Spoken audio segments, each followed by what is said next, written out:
తాకట్టులో ఉన్న మీ బంగారాన్ని విడిపించి అదే రోజు ఉన్న ఆన్లైన్ రేటుకే మేము కొంటాము. Ganesh Gold Buyers. మా నంబర్ 9160556916.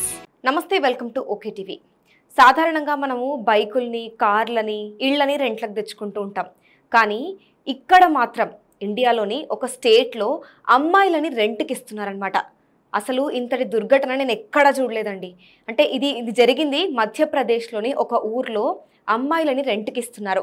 అక్కడున్న ఒక మగవారు వాళ్ళ అమ్మనై ఉండొచ్చు, లేకపోతే చెల్లెలనై ఉండొచ్చు, కూతురునై ఉండొచ్చు, భార్యనై ఉండొచ్చు. ఇంత టైం వరకు అంటూ రెంట్కి ఇస్తారంట.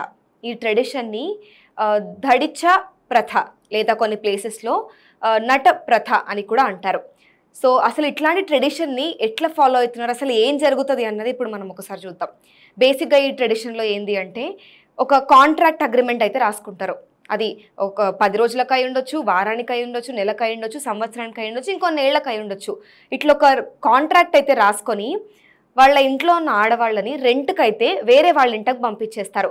సో బేసిక్గా ఆ కాంట్రాక్ట్లో సైన్ చేసుకున్నాక ఆ టెన్యూర్ వాళ్ళకి సంబంధం ఉండదు. ఆ టెన్యూర్ అయిపోయినాక కావాలంటే ఇంకా ఎక్స్టెండ్ కూడా చేయొచ్చు అన్నట్టుగా ఈ ట్రెడిషన్ అయితే ఉందన్నమాట. ఇట్లాంటి ఒక వర్స్ట్ సిచ్యువేషన్ నేను ఎక్కడా చూడలే. అంటే ఒకసారి చూడండి ఎంత దౌర్భాగ్యం ఇది. వాళ్ళ ఇంట్లో వాళ్ళని అట్లా రెంట్కి ఇచ్చుకోవడం ఏంది, అది కూడా ఒక కాంట్రాక్ట్ బేసిస్ ఏంది. అక్కడ పోయి ఆరాధిస్తే అసలు ఏంది, ఎందుకు జరుగుతుంది ఇదంతా అని అడిగితే మొత్తం ఇట్లా ఏమంటారు, పేదతనం ఎక్కువైపోయి డబ్బులు సరిగ్గా లేక ఇట్లాంటివి స్టార్ట్ చేయడానికి అయితే జరిగింది అని అన్నారు. కానీ ఇప్పుడు వింత ఏందంటే ఇది ఇంకా పెద్ద దౌర్భాగ్యం. వాళ్ళ ఇంట్లో మగవాళ్ళు ఎవ్వరూ పనిచేయరు. రాత్రి అయ్యేసరికి సారాయి మాత్రం తాగడానికి రెడీగా ఉంటారు. ఈ మాత్రం చేయరు, కానీ వాళ్ళ ఇంట్లో ఉన్న ఆడవాళ్ళని అయితే ఇట్లా రెంట్కి ఇచ్చేసి ఇట్లా అంతా చేస్తారనమాట. ఇప్పుడు ఇంకా వర్స్ట్ పార్ట్ ఏంటంటే దీన్ని బేసిక్గా 10 రూపాయల నుంచి 1,00,000 వరకు అనుకుంటే ఇట్లా లెక్కలు అయితే కడతారనమాట. బేసిక్గా పెళ్లి కాని అమ్మాయిలకు ఒకలాగా, పెళ్ళైన అమ్మాయిలకు ఒకలాగా, వయస్సును బట్టి కూడా కాంట్రాక్ట్లు రాసుకుంటారంట.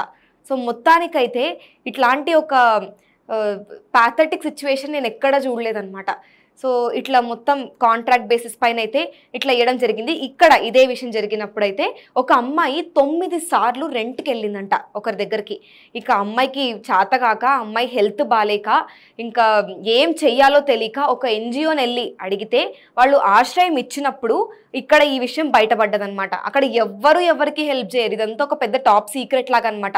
ఇది జరిగేది మధ్యప్రదేశ్లోనే కాదండి, ఇంకా చాలా స్టేట్స్లో కూడా జరుగుతుంది. అది హర్యానా అయి ఉండొచ్చు, రాజస్థాన్ అయి ఉండొచ్చు, ఇలా చాలా చోట్ల ఇవి జరుగుతూనే ఉన్నాయి ఇంకా.